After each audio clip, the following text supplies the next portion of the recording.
आप किसी को अपशब्द कहते हो, आप किसी को ताना देते हो, आप किसी को गाली देते हो, आप किसी को आड़ा टेढ़ा कहते हो।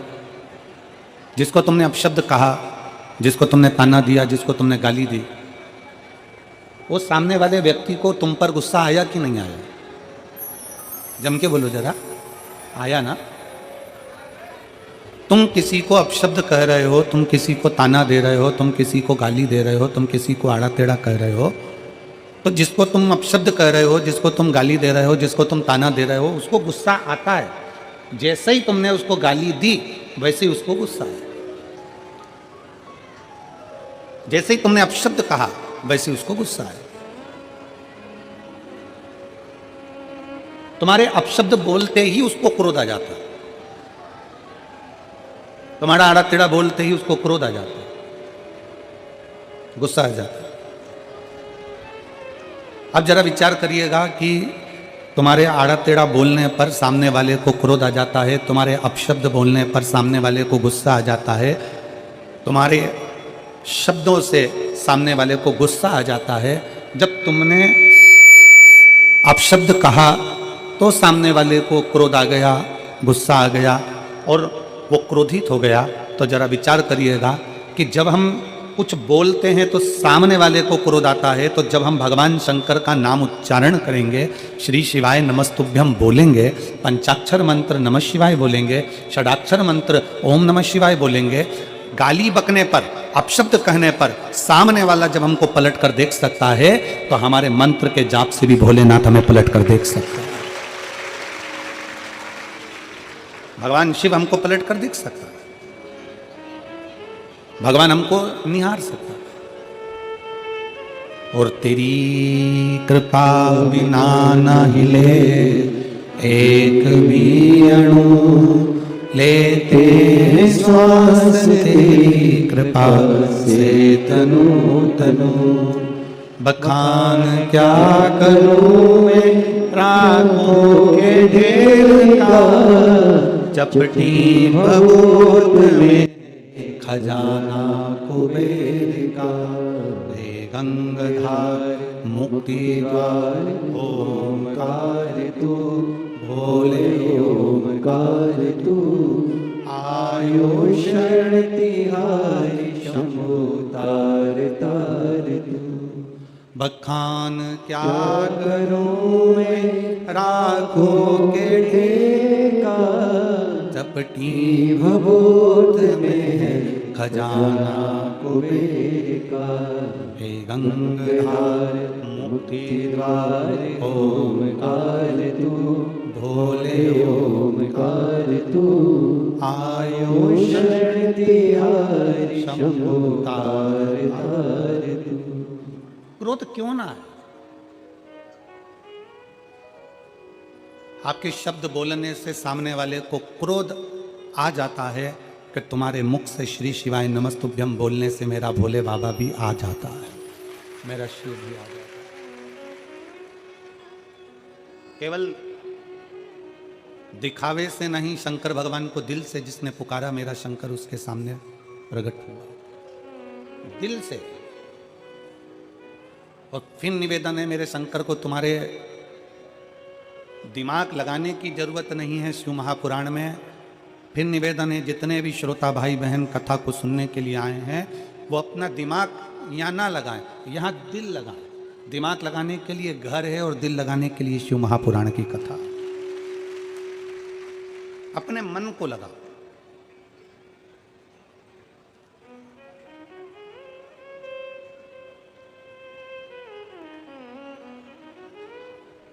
एक बार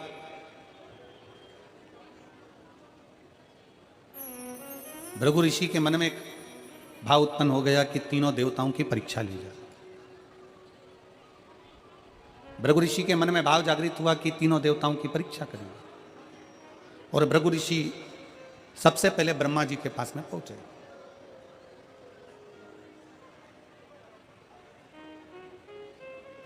अब ब्रह्मा जी के पास में जब भृगु बाबा पहुंचे, ब्रह्मा जी के नजदीक में जब भृगु ऋषि पहुंचे, तो भृगु ऋषि ने ब्रह्मा जी को देखा और ब्रह्मा जी के बिल्कुल पास में जाकर भृगु ऋषि बैठ गए, बिल्कुल नजदीक में जाकर। शिव महापुराण की कथा कहती है, कोई अतिथि बैठा हुआ है, कोई बड़ा बैठा हुआ है, कोई बुजुर्ग बैठा हुआ है, कोई घर का वृद्ध बैठा हुआ है, कोई बयो बैठा हुआ है, तो कोई भी आए घर में सबसे पहला ध्यान रखने वाला विषय है कोई बड़ा संत, कोई बड़ा सदगुरु, कोई घर का बुजुर्ग, कोई घर का वृद्ध सोफे पर बैठा है, कुर्सी पर बैठा है। सोफे पर अगर थोड़ी बहुत भी जगह है तो भी कोई अन्य व्यक्ति को उस संत के पास, उस गुरुजन के पास या घर के बुजुर्ग के पास एकदम बिना आज्ञा के नहीं बैठना चाहिए। आज्ञा दे दे, घर के दादाजी कह दें अपने पोते से बेटा यहाँ बैठ जा, बेटे से कह दे बेटा यहाँ बैठ जा, बहू से कह दे बहुरानी इधर बैठ जाओ, बहन से कह दे बहन इधर बैठ जाओ, दामाद से कह दे इधर बैठ जाओ, बेटी से कह दिया यहाँ बैठ जाओ, तो भले बैठ जाओ। पर बुजुर्ग बैठा है सोफे के ऊपर, कोई बड़ा संत बैठा है, कोई साधु जन बैठा है, कोई तपस्वी जन बैठा है, कोई सन्यासी, कोई साधक, कोई उपासक अपने सिंहासन पर बैठा हुआ है, उसके पास तुम बिना पूछे गए और उसके सोफे पर उसकी बाजू में बिल्कुल उसके नजदीक में जाकर बैठ गए, तो क्रोध आएगा कि नहीं आएगा? अब ब्रह्मा जी को थोड़ा सा क्रोध आ गया, ब्रह्मा जी को थोड़ा सा गुस्सा आ गया। हाँ, जमीन पर अगर कोई बैठा हुआ है, क्योंकि पृथ्वी निर्मलता का भाव देने वाली है, अगर उस पर कोई बैठा हुआ है और उसके पास में आप जाकर बैठ रहे हो तो कोई दिक्कत नहीं। पर कोई उच्च स्थान पर बैठा हुआ है और उसके साथ में तुम जाकर बैठ गए तो वो श्रेष्ठता नहीं, उसमें उसकी आज्ञा मांगो। ए भैया, दादाजी आपका सोफा खाली है, मैं बैठ सकता हूँ? दादाजी आपकी कुर्सी खाली है, क्या मैं बैठ सकता हूँ? काका जी आपके सोफे पर बैठ सकता हूँ? मौसी जी मैं आपके सोफे पर बैठ सकता हूँ? मामा जी मैं आपके सोफे पर बैठ सकता हूँ? चाचा जी मैं आपके सोफे पर बैठ सकता हूँ? आज्ञा लीजिए बैठने के लिए। आशीष जी, जब ये बहुत दूर दूर से लोग शिव महापुराण की कथा जब 7 दिन की सुनने के लिए आते हैं,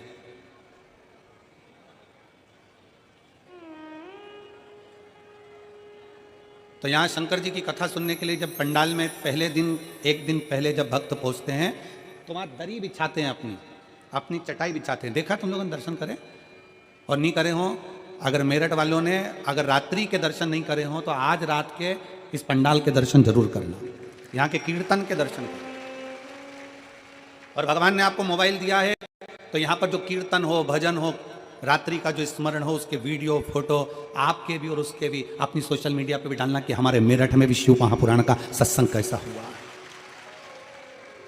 ऐसे तो तुम डालते रहते हो, पर वो सत्संग का डालो कि आज कथा का 6ठा दिन है और 6ठे दिन में शिव महापुराण की कथा में हमने आज रात्रि को बाबा के इस पंडाल में भगवत भजन किया। तो जो भक्त आते हैं पहले दिन वो अपनी दरी बिछाते हैं और दरी बिछाने के पहले बाबा से आज्ञा लेते हैं, बाबा आपकी कृपा हो तो हम यहाँ शिव महापुराण की कथा सुनने के लिए बैठ रहे हैं, आप दया करोगे तो हम कथा सुनेंगे, आप करुणा करोगे तो हम कथा सुनेंगे, वरना हमारे बस की बात नहीं है कथा सुनने। किसकी सामर्थ्य था?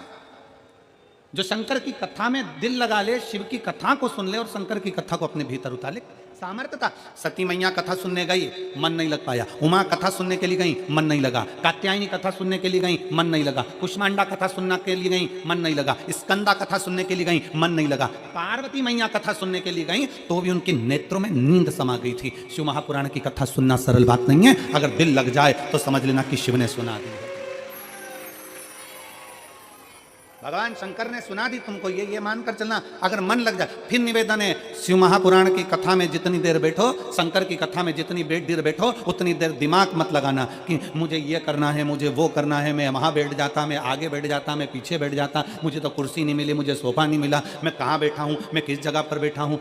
दिमाग बिल्कुल मत लगाओ। ये कथा को तुम जरा, मैं कहूँ आस्था चैनल वालों से जरा दिखाइएगा, लोगों को नीचे जगह नहीं मिल रही तो गाड़ियों की छतों पर कहाँ कहाँ चढ़ चढ़ के लोग बैठे हुए हैं, दीवालों के ऊपर ना जाने कहाँ कहाँ जगह मिल गई उनको, ऑटो तक के ऊपर बैठे हुए हैं, कहीं गाड़ियों के ऊपर, कहीं पानी के टैंकरों के ऊपर, कहीं जगह होए तो बैठे व्यक्ति।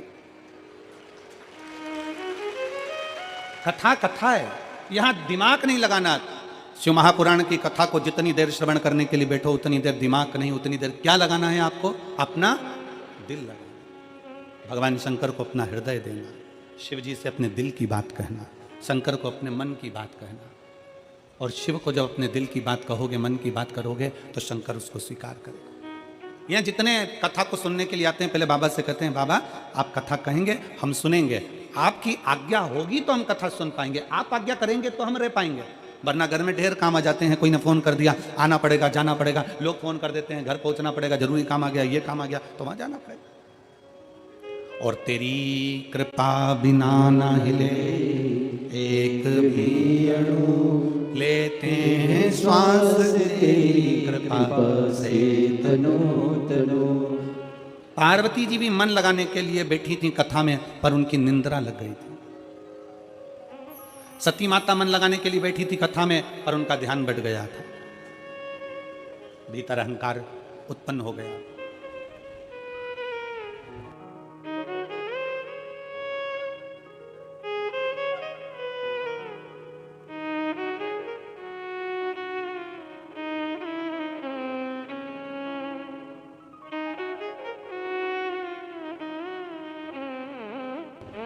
तो ये तो शिव तत्व है। इस शिव तत्व का जो लाभ है, इस शिव तत्व का सबसे बड़ा जो सुख है, वो जीवन का एक आनंद है। और मैंने तेरे ही भरोसे, जितने बैठे हो सब गाइए, मैंने तेरे ही भरोसे हवा बिच उड़ती जावांगी, बाबा डोर हत्तो छड़ी ना मैं कटी जावांगी, भोले मैं तेरी पतंग, शंभो मैं तेरी पतंग, हवा बिच उड़ती जावांगी, बाबा डोर हत्तो छड़ी ना मैं कटी जावांगी। आप जितने यहाँ कथा के पंडाल में जितनी देर बैठो उतनी देर दिल लगाइए, दिल मन लगाइए, हृदय लगाइए। आएंगे कई लोग, दिमाग लगाने वाले भी बहुत सारे आएंगे यहाँ पर। जब रुद्राक्ष उत्सव सीहोर में हुआ तो रुद्राक्ष उत्सव में भी बहुत लोगों ने दिमाग लगाया, ऐसी ऐसी न्यूज़ें फैलाई कि ये मर गए ने, वो जी गए ने, इतनी भीड़ हो गई ने, धक्का हो गई ने, मुक्की हो गई। आखिरी में जब पूरी मीडिया पहुंची, सब कुछ देखा तो एकदम नॉर्मल था। पर दिमाग लगाने वाले ऐसा नहीं है, यहाँ भी पहुंचेंगे, कई कई जगह का ऐसा बना के भेज देंगे कि लोगों को यहाँ तो ये हो गया, वहाँ तो वो हो गया। पर जितने बैठे हैं शिव के भक्त, एक बार जोरदार ताली बजाकर बताओ कि कथा का आनंद है कि नहीं।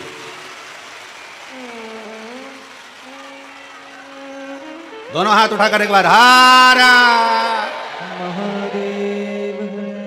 अब यहाँ किसको, सब अपनी मस्ती में बैठे हैं, एक पंडाल, दो पंडाल, तीन पंडाल, पीछे के पंडाल, सब अपनी मस्ती में बैठे हैं। यहाँ कोई किसी को कोनी भी नहीं मार रहा, मार रहा जम के तो बोला जरा। यहाँ कोनी, वो कहते हैं ना, ये तो प्रेम की बात है उद्धव, बंदगी तेरे बस की नहीं है। यहाँ तो दम दम में होती है पूजा, कोनी मारने की भी फुर्सत नहीं है। यहाँ कौन को फुर्सत है? बोल बम का नारा है, यहाँ किसी को फुर्सत नहीं है। यहाँ तो एक लालसा है, रोड पर चलकर जो आ रहे हैं उनको भी एक लालसा, कहीं जगह मिल जाएगी कथा सुन लूंगी, 15 minute, 20 minute, 5 minute, 10 minute, 1 minute कुछ मिल जाए कथा सुनने को, बस मेरा आनंद हो जाए, बस कथा। और कई ऐसे मिलेंगे जो दिमाग लगाने आएंगे, हमको बैठने की जगह नहीं दी है तो मैं गलत प्रचार करूंगा, कहीं से भी करूं, कैसा भी प्रचार करूंगा और गलत प्रचार करूंगा। मेरे परिवार के लोगों को आगे बैठने का मौका नहीं दिया, मेरे परिवार वालों को अंदर नहीं जाने दिया, अब रुको। और उसने बनाया 2-4 वीडियो और शेयर कर दिया। तो तुम भी मत छोड़ना रे मेरठ वालों, तुम्हारा खुद का मोबाइल किसी मीडिया से कम नहीं। और मैं धन्यवाद दूंगा यहाँ के इस मेरठ के एक एक पत्रकार बंधुओं को और एक एक सोशल मीडिया वालों को, जिन्होंने इस कथा का खूब आनंद से जनमानस में भेजा। जनमानस में कहीं बैठे हैं पत्रकार बंधु लोग? कितने हो?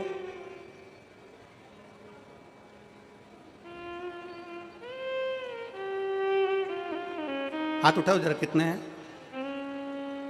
आ जाओ ऊपर, आ जाओ, आ जाओ, आ जाओ।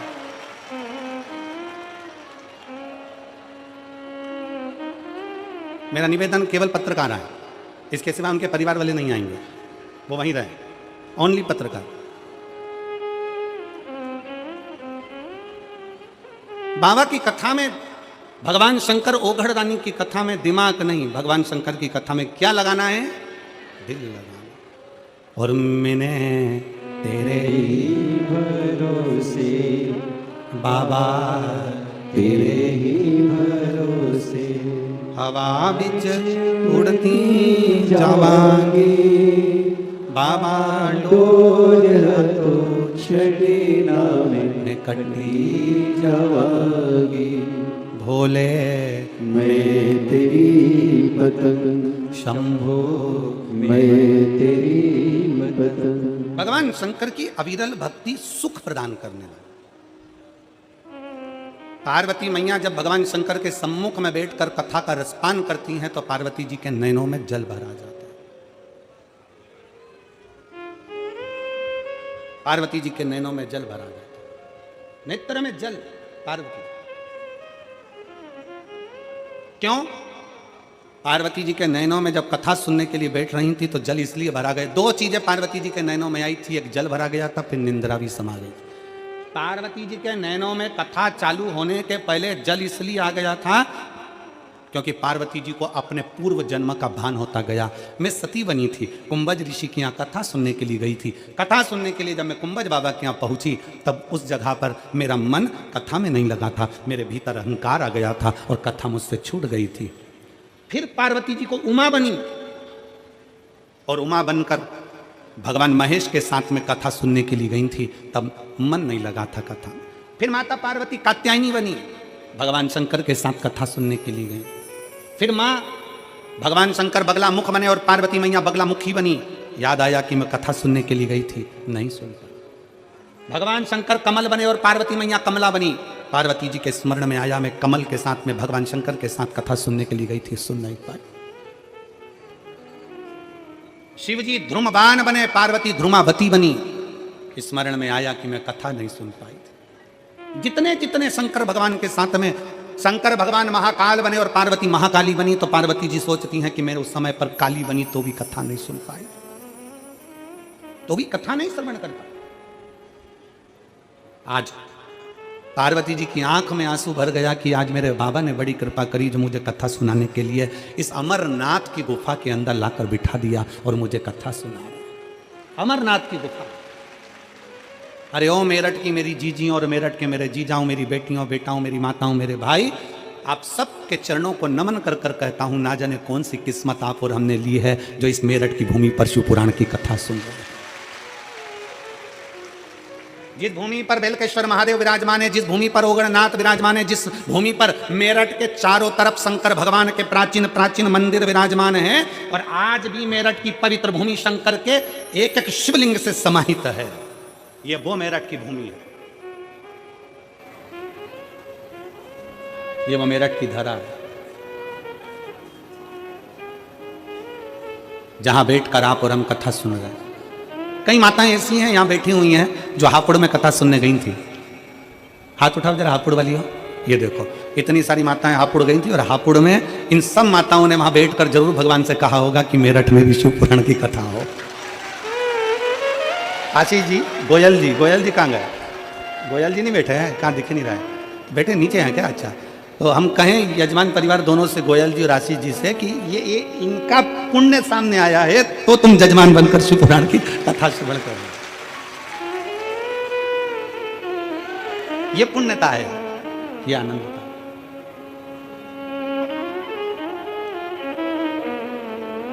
वो कहते ना, कोई पिछले जन्म के अच्छे कर्म मुझे बाबा तेरा, कोई पिछले जन्म के अच्छे कर्म मुझे बाबा तेरा, जहाँ सारी दुनिया झुकती है, जहाँ सारी दुनिया झुकती है, ये आली दरबार मिला मुझे, भोले तेरा द्वार मिला।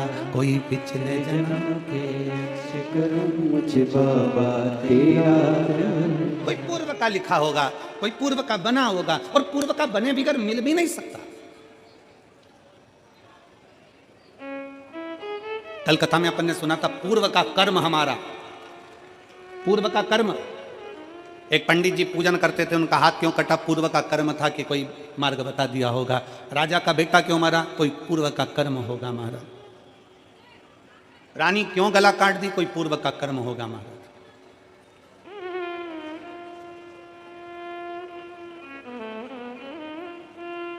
और केवल आप और हम नहीं। शिव महापुराण की कथा कहती है कि पूर्व के कर्म का भोग तो परमात्मा को भी भोगना पड़ता है, परमात्मा को भी भोगना पड़ता है। शंकर भगवान ने सूर्यदेव के पुत्र यमराज के प्राण हर लिए थे, यम के प्राण हर लिए थे।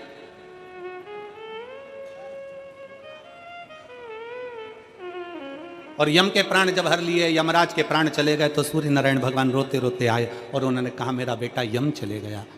बोले बाबा हे शंकर जी, ओ गढ़दानी शंभु, हे शिव, मेरा बेटा चले गया। पत्रकार आ जाओ, आ जाओ, आ जाओ। मेरा बेटा यम चले गए, मेरा बेटा।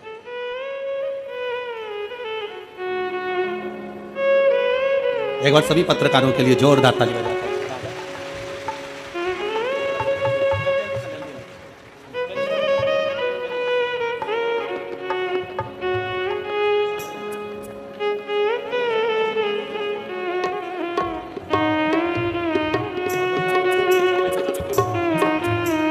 जोरदार ताली बजाइए जिनकी कलम हर पल हर घड़ी शिव तत्व को मेरठ की भूमि पर देती है।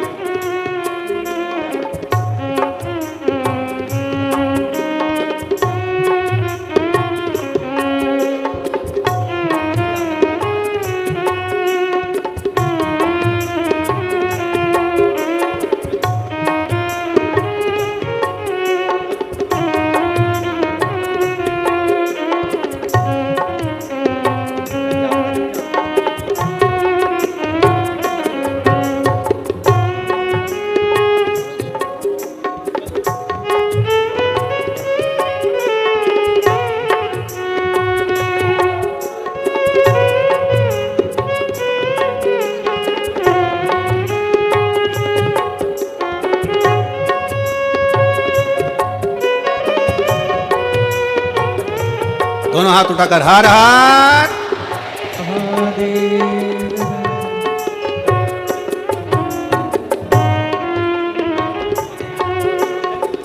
ओगड़दानी भगवान शिव, त्रिकालदर्शी कैलाशी भगवान शंकर।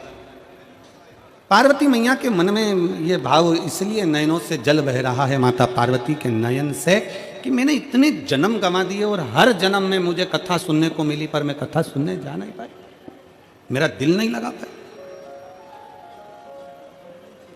कितने जन्म मैंने निकाल दिए और हर जन्म में मैंने कथा सुनने का प्रयास किया, पर कथा श्रवण नहीं कर पाया। कितने जन्म, एक जन्म की तो बात ही नहीं। कितने कितने जन्म निकाल दिए माँ ने, कितने जन्म। एलईडियां चालू करिए, एलईडी नीचे।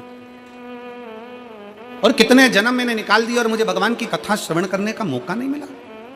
पर आज माता पार्वती जी जब बैठी अमरनाथ की गुफा में, और अमरनाथ की गुफा में बैठकर माता पार्वती जी ने जैसे ही कथा को श्रवण करना प्रारंभ करा, मन लगा माता पार्वती जी का कथा में, चित्त लगा माता पार्वती जी का कथा में। पर कुछ देर बाद माता पार्वती के नयनों में निंद्रा समा गई। पार्वती जी के नयनों में निंद्रा समा गई। और पार्वती जी के नयनों में जैसी निंद्रा समाई तो भगवान शंकर ने, आखिरी में भगवान शंकर ने दोनों हाथ उठाकर जैसे ही जय घोष करा, बोले शिव महापुराण की। जैसे ही जय घोष करा, जय घोष करते से ही पार्वती जी के नेत्र की निंद्रा खुल गई।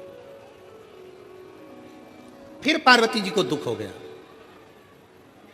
माता पार्वती जी की चित्तवृत्ति में फिर दुख हो गया कि मैं कथा के चलते चलते अपने नैनों को बंद कर कर मैंने विश्राम कर लिया, सो लिया। पर कौन समझाए, कौन समझाए कि मिलता है सच्चा सुख केवल भगवान तुम्हारे चरणों में। कौन समझाए कि दुनिया का सबसे बड़ा सुख, दुनिया का सबसे बड़ा आनंद, दुनिया का सबसे बड़ा रस तत्व भगवान भोलेनाथ जी के चरणारविंद में जिस दिन बैठते हैं उस दिन सुख का अनुभव होता है। उस दिन सुख का अनुभव कौन समझा?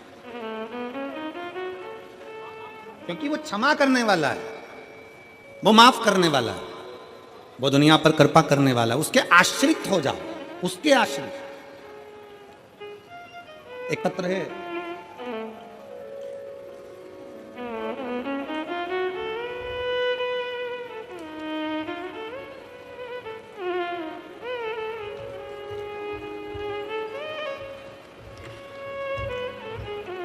और ठंड में पंखा भेजा है।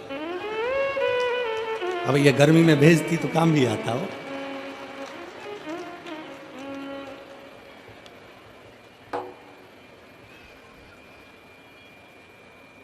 अब पहले पत्र के ऊपर की लाइन पढ़ो, फिर मेरे को पढ़ के सुनाओ, फिर मैं तुमको पत्र पढ़ के सुनाऊंगा। पढ़ के सुनाओ जल्दी से। ठीक है, अब पत्र सुनेंगे।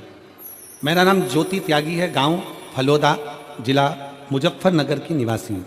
कहीं बैठी हो ज्योति जी त्यागी जी, कहीं बैठी हो तो हाथ हिला सकती हैं, और अगर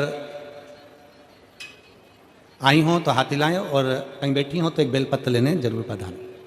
मेरा नाम ज्योति त्यागी है, गांव फलोदा, जिला मुजफ्फरनगर की निवासी हूँ। मेरे पति का नाम सचिन त्यागी है। एक लोटे जल का मैं क्या वर्णन करूँ गुरुदेव। पत्र को साथ में पढ़िएगा आप लोग। सन 2021 में मेरे पति को अचानक गले में दर्द हुआ। डॉक्टर को दिखाया, जांच कराई तो पता चला कि उन्हें कैंसर है। डॉक्टर ने ऑपरेशन का बोल दिया, ऑपरेशन भी हो गया। गले में जख्म होने के कारण कुछ खा नहीं पाते थे, केवल लिक्विड ही पी पाते थे। हम चिंतित रहने लगे। फिर मम्मी ने आपकी कथा के बारे में बताया। जून 2023 में हम सीहोर गए, वहाँ से रुद्राक्ष लाए। आपके बताए अनुसार हमने सब दिया। जब दोबारा जांच कराई तो पता चला कैंसर लीवर में पहुंच गया है। जरा पत्र पर ध्यान देंगे, कैंसर लीवर में पहुंच गया। अब डॉक्टर ने भी ना इलाज कर दिया। फिर दूसरे डॉक्टर से सलाह ली, उन्होंने कहा 3 इंजेक्शन का बोल दिया और अस्पताल ले गए। डॉक्टर ने उनको वेंटिलेटर पर रख दिया। मैंने तभी रुद्राक्ष हाथ में उठाकर विनती की, बाबा तेरे ही भरोसे हम, वो एक लाइन इन्होंने लिखी है, तेरे ही भरोसे हम बीच उड़ती जावेंगे बाबा, डोर हथ तो छड्डी। बाबा की ऐसी कृपा हुई। हमको मन में दुख हुआ कि रुद्राक्ष का दल देने पर भी ऐसा क्यों हुआ।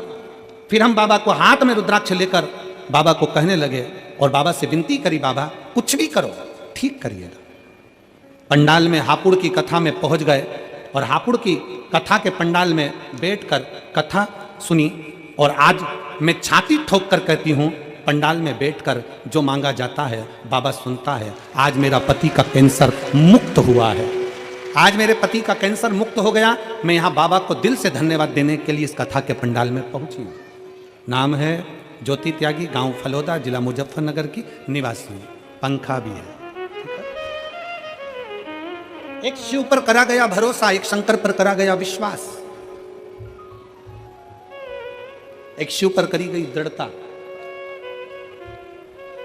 क्या देगा, कैसे देगा, कब देगा पता नहीं, पर इतना विश्वास तो है, इतना भरोसे से कर सकते हैं कि खाली ना जाता कोई दर से तुम्हारे, खाली न जाता कोई दर से तुम्हारे, मैं भी खड़ी हूँ नंदी बाहें पसारे, अपने हृदय से लगा लो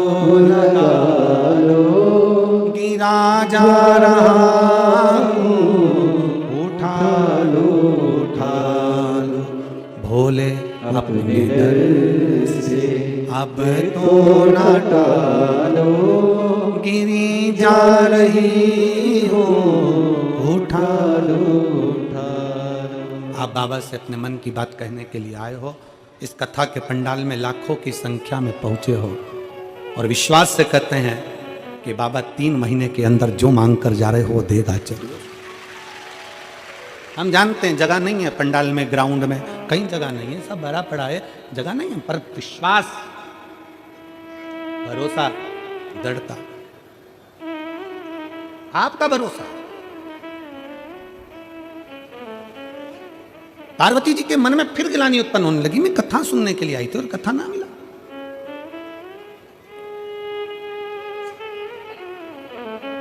मैं सो गई, निंद्रा लग गई, मेरी चित्तवृत्ति फिर रह गई।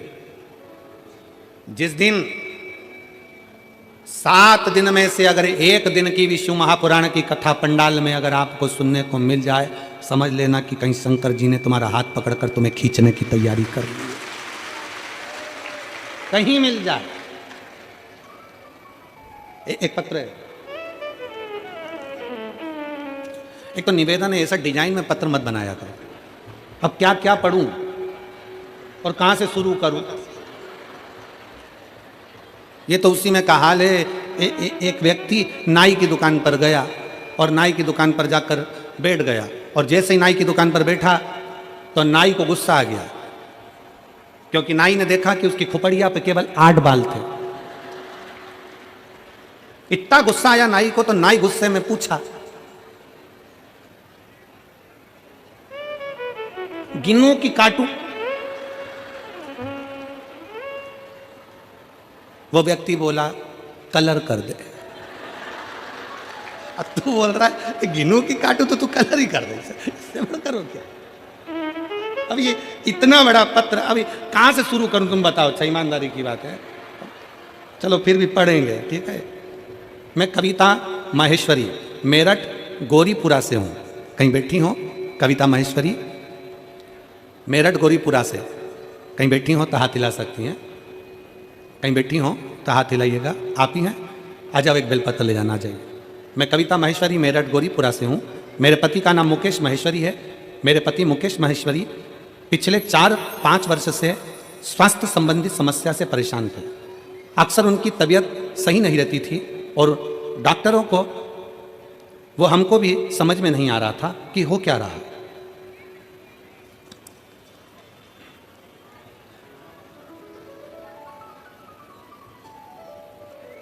हमें समझ में नहीं आया कि हो क्या रहा है। उनकी तबीयत ज़्यादा खराब होने लगी, जिससे हमारी चिंता बढ़ गई।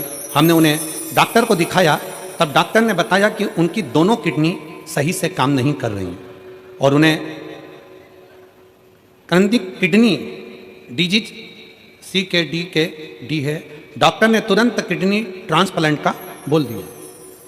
ट्रांसप्लांट का जैसे ही बोला, पर हमारा मन नहीं माना और हम उनको दिल्ली अपोलो अस्पताल में दिखाया। वहाँ भी सारी जांच के बाद डॉक्टर ने किडनी ट्रांसप्लांट का सलाह दी। हालांकि हमने किडनी ट्रांसप्लांट नहीं कराया, हमें हमारे भगवान भोलेनाथ पर भरोसा था और उन्हें डायलिसिस पर रखना पड़ना शुरू कर दिया। महीने में 8 डायलिसिस होते। फिर हमारे किसी मिलने वाले ने हमें बाबा की महिमा का वर्णन किया। गुरुजी के कहे, शिव महापुराण की कथा सुनो और आंवले वाला उपाय हमने उसके पूछ कर करा और रुद्राक्ष का जल वाला उपाय करना प्रारंभ करा।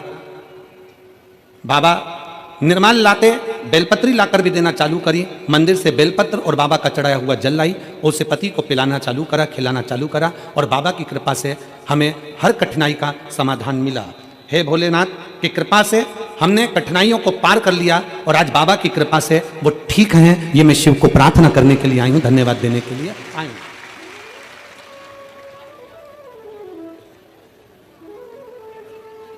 जो डायलिसिस हफ्ते में एक बार होता था, बाबा का रुद्राक्ष का जल पीने से वो डायलिसिस अब महीने में 1 हो गया।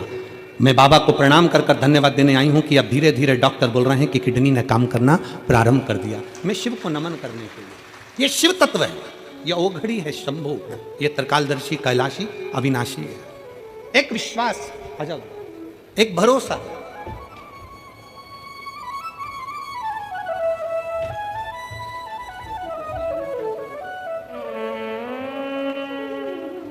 ज्योति त्यागी, आप ठीक है?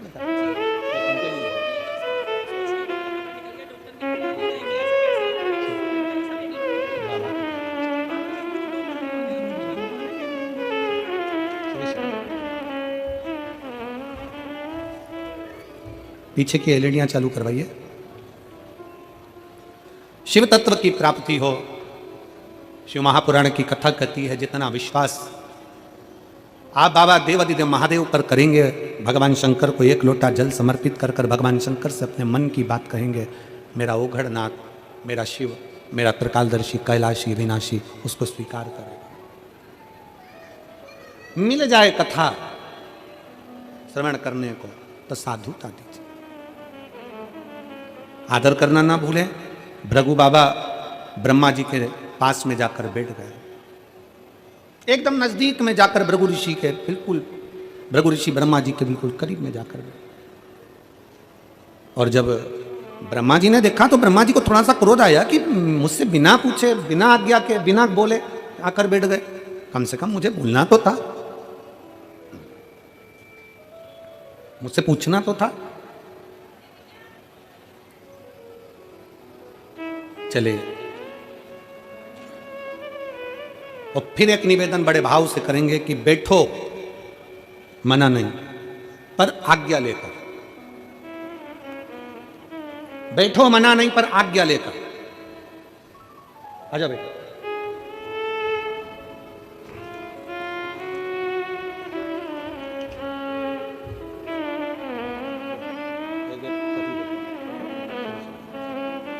कविता जी महेश करना।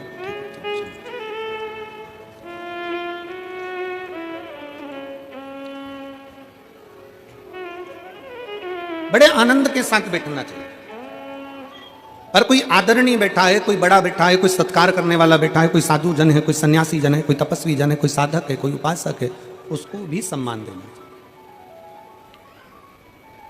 भृगु ऋषि वहां से चल दिए। अब सीधे भृगु बाबा पहुंच गए तीनों देवताओं के पास, जाते जाते भगवान शंकर के पास, ओगड़दानी के पास। और शिव शिवा है बैठे थे। 33 कोटि देवताओं में सबसे ज्यादा अगर सम्मान करने वाले कोई देव हैं तो वो देवाधिदेव महादेव हैं। अगर एक भूत भी आता है तो मेरे शंकर भगवान उसको भी नमन कर कर उसका आदर करते हैं। एक कोई पिशाच भी आता है, कोई असुर भी आता है, कोई गंधर्व भी आता है, कोई देवता भी आते हैं, और कोई भगवान शंकर के दरवाजे पर अगर भूत प्रेत गंधर्व अप्सरा असुर किन्नर यहां तक कोई भी आ जाए, भगवान शंकर उसका आदर करते, उसका सम्मान करते। कौन होगा संसार में जो किसी किन्नर के लिए देवताओं से युद्ध कर ले? किसी किन्नर के लिए? जब भगवान शंकर अपना अर्धनारीश्वर स्वरूप का दर्शन दिए, ब्रह्मा जी से कहा गया कि तुम सृष्टि को आगे बढ़ाओ, तो ब्रह्मा जी भगवान शंकर के अर्धनारीश्वर स्वरूप को जान नहीं पाए थे। शंकर भगवान ने कहा था कि आधे पुरुष आधे स्त्री बनाना, 4 पुरुष बनाओ तो 4 स्त्री बनाओ, 5 पुरुष बनाओ तो 5 स्त्री बनाओ, 10 पुरुष बनाओ तो 10 स्त्री बनाओ। ब्रह्मा जी इस बात को जान नहीं पाए थे, और ब्रह्मा जी अर्धनारीश्वर स्वरूप का दर्शन देखकर समझ गए कि आधा आधा बनाना है, तो उन्होंने एक ही व्यक्ति को आधा पुरुष आधा स्त्री बना दिया था, तो वो किन्नर उत्पन्न हो गए। और जब किन्नर उत्पन्न हुए, पूरी पृथ्वी पर किन्नर ही किन्नर दिखने लगे, तब भगवान नारायण भगवान शंकर जी के साथ आ रहे थे, और नारायण ब्रह्मा जी की बनाई सृष्टि को देखकर हंस दिए, और हंसते से ही बोले, गजब कर दिया ब्रह्मा जी, तुमने पूरी सृष्टि में किन्नर ही किन्नर कर दिया। जैसे ही भगवान नारायण हंसे, हंसते से ही भगवान शंकर को क्रोध आ गया कि सृष्टि ब्रह्मा जी ने बनाई है और आप उस पर हंस रहे। हे नारायण, भगवान विष्णु, तुम ब्रह्मा जी की बनाई हुई सृष्टि पर हंसे हो, इसलिए तुम्हें भी एक बार पृथ्वी पर जाकर किन्नर बनना पड़ेगा। भगवान नारायण को भी भगवान शंकर ने कह दिया था कि तुम्हें पृथ्वी पर जाकर किन्नर बनना पड़ेगा, तुम्हें पृथ्वी पर जाकर किन्नर बनना पड़ेगा। और शिव महापुराण की कथा कहती है,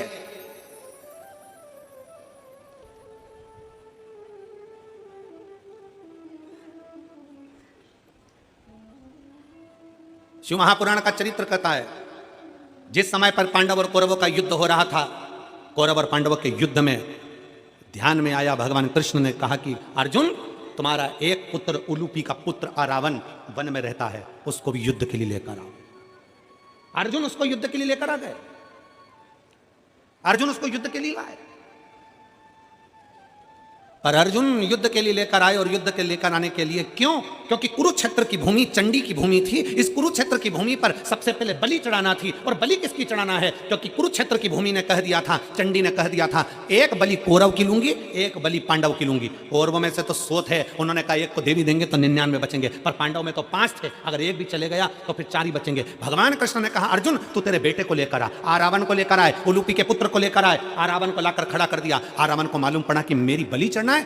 भगवान कृष्ण के पास रावण ने खबर कर दी कि द्वारकाधीश से कहना, द्वारकानाथ मैं अपनी बलि चढ़ाने को तैयार हूं, पर मैंने सुना है अगर कोई कुंवारी अवस्था में मर जाता है तो ना उसे नरक मिलता है ना उसको स्वर्ग मिलता है। अगर कोई कुंवारी अवस्था में मर गया, कोई कुंवारा मर गया, तो वो ना तो नरक जाता है ना स्वर्ग जाता है, वो आहूत माना जाता है। हमारे मारवाड़ियों में एक नाम चलता आहूत। आहूत मतलब वो कुंवारा चले गया, कुंवारी अवस्था में चले, उसकी गति नहीं है, ना उसको पिंड मिल रहा है, ना उसको तर्पण मिल रहा है, ना उसको जल मिल रहा है, ना भोज मिल रहा है, वो तड़पता रहता है।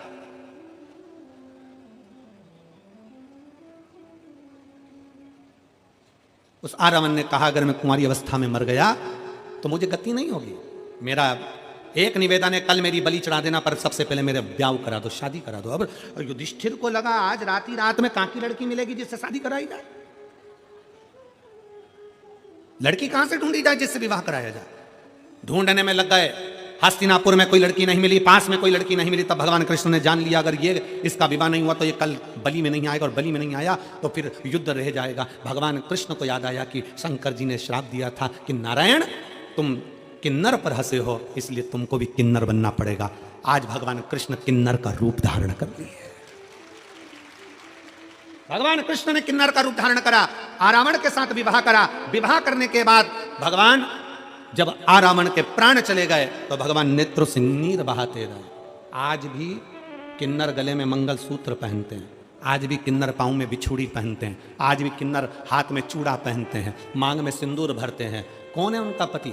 शिव महापुराण की कथा कहती है रावण के साथ प्रत्येक किन्नर का विवाह होता है। एक रात्रि का विवाह एक घड़े के साथ रावण के साथ किया जाता है, फिर उस घड़े को तोड़ दिया जाता है। किन्नर का सुहाग अखंड माना जाता है, किन्नर का सौभाग्य। इसलिए हमारे यहाँ मंगल शकुन में, शादी ब्याहों में, बच्चों के जन्मदिन पर किन्नर आते हैं, क्योंकि सृष्टि पूर्ण पहले किन्नर की थी। पूर्ण सृष्टि। कौन देव होगा? देवताओं में 33 कोटि देवी देवताओं में केवल एक देव है, देवाधिदेव महादेव, जो सबका सम्मान करना चाहते हैं। भूत भी आया तो उसका भी सम्मान है, प्रेत भी आया तो उसका सम्मान है, डाकनी पिशाचनी चुड़ैल भयंकर आए तो भी सम्मान है, गंधर्व आए तो सम्मान है, अप्सरा आए तो सम्मान है, किन्नर आए तो सम्मान है, सुर आए तो सम्मान है, असुर आए तो सम्मान है। सबका सम्मान किया मेरे शिव जी ने, सबका आदर करा मेरे शंकर, और समदृष्टि का भाव रखा। समदृष्टि, समदृष्टि। आज हम आ रहे थे तो हमने देखा कि रास्ते में बहुत भीड़ थी, तो जो लोग ट्रैक्टर ट्राली से आ रहे थे या जो लोग लोडिंग गाड़ियों से आ रहे थे वो भी वहीं उतर रहे थे, और जो वीआईपी गाड़ी से आ रहे थे वो भी वहीं उतर रहे थे। मैं मेरठ के कलेक्टर महोदय को, SP, SSP, IG, commissioner, TI, SDM, DM, यहाँ के सारे पदाधिकारियों को, एक एक पुलिस कर्मचारियों को, यहाँ के मीडिया को, सबको साधुवाद देता हूं कि एक एक पुलिस वाले ने बिल्कुल समदृष्टि से यहाँ कार्य किया। उसके लिए साधु था, उसके लिए साधु था। गरीब भी आ रहा था तो भी उन्होंने गाड़ी वहां खड़ी करवाई, और अमीर भी। हमने इस बात के लिए वो शिवम बेटे को, जो शिवम गाड़ी लेकर आ रहे थे, गोयल, हमने उसको कहा बेटा शिवम से, वो पीछे करण बेटा था, हमने उनको भी कहा यहाँ समता का भाव ये देखने को मिला। इसलिए यहाँ की प्रशासन को, मैं मेरठ प्रशासन को बहुत बहुत साधुवाद देता हूं। एक बार जोरदार ताली बजाकर उनको साधुवाद दीजिए इसके लिए, बहुत साधुवाद। सब में समता का भाव। उन्होंने अगर ट्राली रोकी, ट्रैक्टर रोका, तो उन्होंने गाड़ी, 4 व्हीलर वीआईपी गाड़ी भी रोकी। उन्होंने कहा नहीं साहब, अंदर नहीं जा सकती, भीड़ है, पब्लिक पैदल जा रही है, आप पैदल जाइए। लोग वहां से पैदल चल कर आए, पैदल चल कर। और खुशी हुई इस चीज के लिए कि आपने ये नहीं कि कोई धनपति है या करोड़पति है या वैभवपति है या सत्तापति है, और होना चाहिए। आप वैभवपति सत्तापति देखोगे वो भी तो किसी का पति है। तो उन्होंने समता का भाव रखा, इसके लिए मेरा साधुवाद है। सबसे बहुत बहुत साधुवाद है यहाँ के प्रशासन को, बहुत सारा, बहुत सुंदर तरीके से ये लाखों की भीड़ को, अपार जन समुदाय को यहाँ के प्रशासन ने जो संभाला है। एक बार जोरदार ताली बजाकर बहुत बहुत साधुवाद, बहुत सारा। एक शिव तत्व की लहर का भगवान शंकर की अविरल भक्ति में समता का भाव होना चाहिए, क्योंकि मेरे शंकर शमशान में निवास करते हैं। मेरे शिव के पास में भेद नहीं है, अमीर भी जाएगा तो बांस पर, गरीब भी जाएगा तो बांस पर, अमीर भी जाएगा तो सफेद कपड़े में, गरीब भी जाएगा तो सफेद कपड़े में। जहां सबकी शान सम है उसी का नाम सम शान है। बराबर देखता, उसमें भेद नहीं है।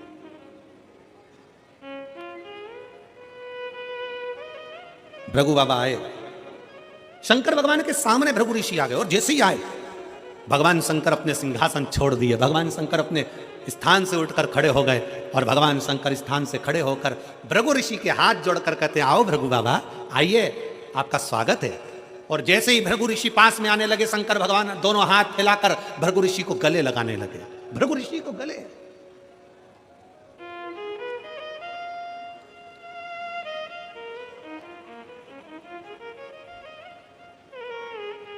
शिव महापुराण की कथा कहती है, विद्वान से ज्यादा श्रेष्ठ होता है विद्यावान। कौन? जम के बोलो, विद्यावान। तुमने डिग्रियां ले ली, कुर्सी ले ली, पद ले लिया, खूब बड़े विद्वान बन गए, और तुम्हारे अंदर अगर नम्रता नहीं है तो तुम्हारी डिग्रियां वो शून्य के बराबर है। तुम्हारी डिग्रियां शून्य के बराबर है। विद्वान से बड़ा होता है विद्यावान। इसलिए हनुमान जी महाराज को कहा जाता विद्यावान, गुणी अति चातुर, राम काज करीबे को आतुर। हनुमान जी को विद्यावान कहा गया, विद्वान नहीं। हनुमान जी विद्वान नहीं कहे गए, और जिसमें कितने बड़े विद्वान थे, अष्ट सिद्धि नव निधि के दाता, असबर दीन राम रसायन तुम्हारे पास, सदा रहो रघुपति के। कितना विद्वत्ता, अष्ट सिद्धियां उनकी, नव निधियां उनकी, सारा वैभव, सारा धन, सारा ज्ञान, सब कुछ हनुमान जी में था। सब कुछ था हनुमान जी में। फिर भी हनुमान जी के आगे विद्वान नहीं लिखा गया, उनके आगे लिखा विद्यावान।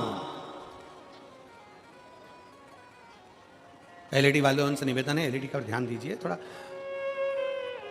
मेरा माताओं से निवेदन है, अगर एलईडी नहीं चल रही है तो सावधानी से कथा सुनिए। हो सकता है भीड़ के कारण बस स्क्रीन वगैरह निकल जाती है, तो हो सकता है। विद्वान और विद्यावान दोनों में अंतर, दोनों में। शिव पुराण कर रही है, भगवान शंकर की कथा कर रही है, शंकर जी का पावन चरित्र कर रहा है, भगवान शिव का पवित्र चरित्र कर रहा है, शिव महापुराण की कथा कर रहा है। अगर भगवान ने आपको अच्छा पद दिया है, आपको अच्छी कुर्सी दी है, आपको अच्छी प्रतिष्ठा दी है, आपको अच्छी सत्ता दी है, आप बहुत पढ़े लिखे हो, बहुत विद्वान हो, तो निवेदन है उस विद्वान के साथ में तुम विद्यावान भी बनो। अगर कोई आए, कोई साधारण भी आए ना, तो उसको झुककर प्रणाम करना प्रारंभ करो। ये विद्यावान की निशानी है, विद्यावान की निशानी। क्यों कहा हनुमान जी को विद्यावान? क्यों कहा? केवल एक कारण से कहा था। जब हनुमान जी पहली बार ब्राह्मण का रूप रखकर राम जी जब वन में आए थे, सीता जी को खोजते खोजते किष्किंधा के पास पहुंचे थे, तब हनुमान जी महाराज ब्राह्मण का, संत का रूप रखकर राम जी के सामने हाथ जोड़कर प्रणाम कर रहे थे। दुनिया के लोगों ने कहा कि ब्राह्मण होकर छत्री के हाथ जोड़ता है। अरे समझने वाला विषय है, हनुमान जी सामने छत्री के हाथ नहीं, हनुमान जी अंदर बैठे राम जी के हाथ जोड़ रहे थे। सामने खड़े हुए राम को भीतर के राम से मिला रहे थे। ये वही राम है जो मेरे दिल में बसता है। लोगों को लगा प्रणाम कर रहा है, और वो यहाँ के राम को वहां के राम से मिलाने का प्रयास कर रहे थे। इसी को कहते विद्यावान गुणी अति चातुर, इसी को कहते विद्यावान गुणी। इसको विद्वत्ता कहते, इसको श्रेष्ठता कहते। और फिर निवेदन है, शिव महापुराण की कथा कहती है, भगवान शंकर का चरित्र कथा है, शिव तत्व कहता है कि विद्वान और विद्यावान दोनों में बहुत अंतर है। निवेदन है फिर कि हमें विद्वान नहीं, हमें विद्यावान बनना है। और विद्यावान का सबसे बड़ा लक्षण होता है कि उसके भीतर की नम्रता, विद्यावान का सबसे बड़ा लक्षण होता है उसके भीतर की कोमलता, विद्यावान का सबसे बड़ा लक्षण होता है उसके भीतर की श्रेष्ठता, विद्यावान का सबसे बड़ा लक्षण होता है कि वो सम्मुख में जो आया हुआ है उसको प्रणाम करना, उसको नमन करना, उसको गले से लगाना, उसको हृदय से लगाना, उसको श्रेष्ठता से लगाना। हर हर शंकर भगवान सब कुछ वही कर रहे हैं। भृगु ऋषि आए सामने, शंकर भगवान ने बाहें फैला ली, बाएं। और देव शंकर को सबसे ज्यादा क्या देव, क्या शिव को श्रेष्ठ दिल तुझको दिया ओ भोलेनाथ, दिल तुझको दिया ओ भोलेनाथ, दिल तुझको दिया ओ भोलेनाथ, ये क्या कर दिया ओ भोलेनाथ, ये क्या कर दिया ओ भोलेनाथ, मेरे ओ भोलेनाथ, ओ भोलेनाथ, मेरे ओ भोलेनाथ, ओ भोलेनाथ, मेरे ओ भोलेनाथ, ओ भोलेनाथ, मेरे ओ भोलेनाथ, सब गाइए। ओ भोलेनाथ, दिल तुझको दिया ओ भोलेनाथ, दिल तुझको दिया ओ भोलेनाथ, ये क्या कर दिया ओ भोलेनाथ, ये क्या कर दिया ओ भोलेनाथ। शंभो।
तेरे चरणों में ध्यान लगाया, तेरे चरणों में ध्यान लगाया, ओ तेरे चरणों में ध्यान लगाया, तेरे चरणों में ध्यान लगाया, मुझे अपना लिया ओ भोलेनाथ, मुझे अपना लिया ओ भोलेनाथ, मेरे ओ भोलेनाथ, ओ भोलेनाथ, मेरे ओ भोलेनाथ, ओ भोलेनाथ, दिल तुझको दिया ओ भोलेनाथ, दिल तुझको दिया ओ भोलेनाथ, मेरा मन हर लिया ओ भोलेनाथ, मेरा मन हर लिया ओ भोलेनाथ।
तूने ऐसा डमरू बजाया, तूने ऐसा डमरू बजाया, वो तूने ऐसा डमरू बजाया, तूने ऐसा डमरू बजाया, मेरा मन हर लिया ओ भोलेनाथ, मेरा मन हर लिया ओ भोलेनाथ, दिल तुझको दिया ओ भोलेनाथ, दिल तुझको दिया ओ भोलेनाथ। मेरे ओ भोलेनाथ, ओ भोलेनाथ, ओ मेरे ओ भोलेनाथ, ओ भोलेनाथ, मेरे ओ भोलेनाथ, ओ भोलेनाथ, मेरे ओ भोलेनाथ, ओ भोलेनाथ, दिल तुझको दिया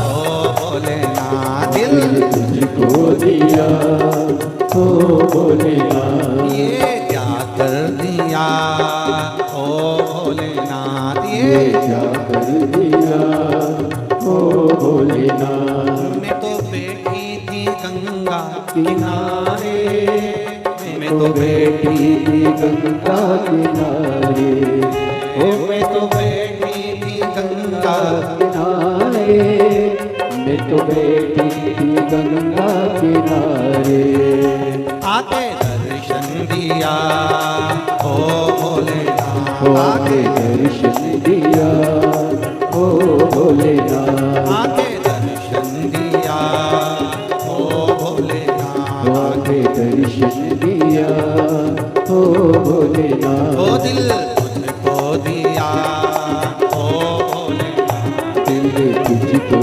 दिया ओ भोलेनाथ, ये क्या कर दिया ओ भोलेनाथ, ये क्या कर दिया ओ भोलेनाथ।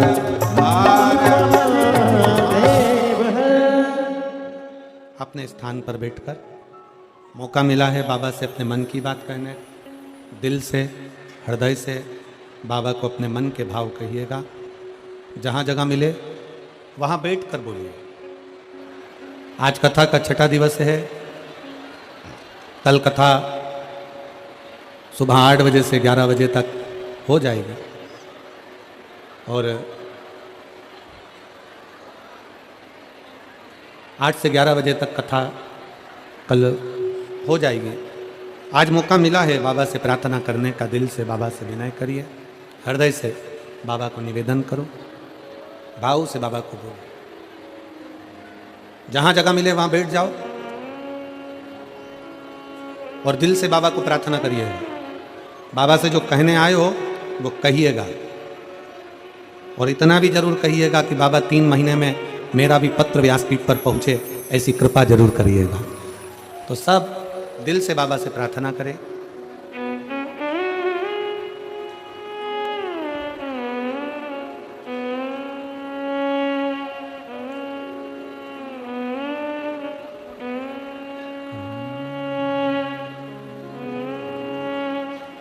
श्री शिवाय नमस्तुभ्यं, श्री शिवाय नमस्तुभ्यं, श्री शिवाय नमस्तुभ्यं, श्री शिवाय नमस्तुभ्यं, श्री शिवाय नमस्तुभ्यं। भोला सब दुख काटो हमारा, ओ भोला सब दुख काटो हमारा। शिव शंकर जपूं तेरी माला, भोले बाबा जपूं तेरी माला। भोला सब दुख काटो हमारा, ओ भोला सब दुख काटो हमारा। वेश है मंगल मंगलकारी, वेश मंगलकारी शमशान वासी हमारा, शमशान वासी हमारा, ओ भोला सब दुख काटो हमारा, ओ भोला सब दुख काटो हमारा।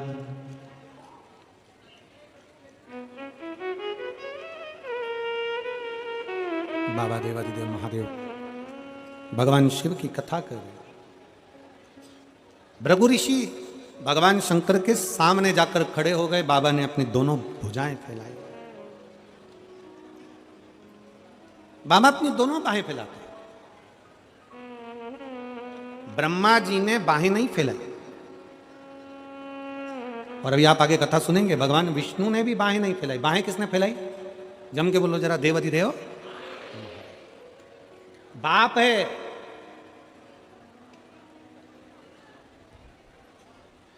एक पिता के दो बेटे। एक बेटा कहता, पापा मुझे मेरी जायदाद का हिस्सा दो, मुझे तुम्हारे साथ नहीं रहना। तुम आज की सोच के हो, मैं तुम पुरानी सोच के हो, मैं आज का सोच का हूं, मैं आज के विचार का व्यक्ति हूं, मुझे तुम्हारे साथ नहीं रहना, मेरी जायदाद का हिस्सा दो। अभी की अभी मुझे मेरी प्रॉपर्टी चाहिए। पिताजी ने वकील बुलवाया। वकील साहब से कहा, सर मेरा बेटा जायदाद का हिस्सा मांग रहा है। वकील साहब ने कहा, आपके कितने बेटे हैं? कहा, 2। मेरा ये बेटा जायदाद का हिस्सा मांग रहा है। तुम्हारा बड़ा बेटा भी जायदाद मांग रहा है क्या? नहीं, वो मना कर रहा है, मेरे को नहीं चाहिए। एक काम करो, वकील साहब बोले, 3 हिस्से प्रॉपर्टी के करो, एक तुम्हारा, बड़े बेटे का, छोटे बेटे का। ठीक है। छोटे बेटे को जायदाद का हिस्सा दिया। वो शहर चले गया। छोटे से गांव से निकलकर बड़े शहर में गया। तो शहर में जाते से ही उसके 3 मित्र बन गए। पहला ताली, दूसरा थाली, तीसरा प्याली। कौन कौन से बने? जम के बोलो जरा। ताली, ताली मतलब प्रशंसा करने वाले, वाह वाह वाह, जोरदार, बहुत बढ़िया, और कर, मतलब गलत काम में डुबाना। दूसरे नंबर पर है थाली मित्र, होटल में ले जाकर खिलाने वाले। इसलिए खिलाते हैं कि आज हमारे पैसे से खिलाएंगे, कल इसका पूरा धन हम ही जीम जाएंगे। थाली मित्र। और तीसरे नंबर पर जम के बोलो जरा, प्याली मित्र। अपने पैसे से पीना सिखाते हैं। जब आदत हो जाती है, लत लग जाती है, तब उसके पैसे से खुद पीते हैं और उसको बर्बाद कर देते हैं। ये 3 मित्र हैं। 3 मित्र। नशे से मुक्त हो।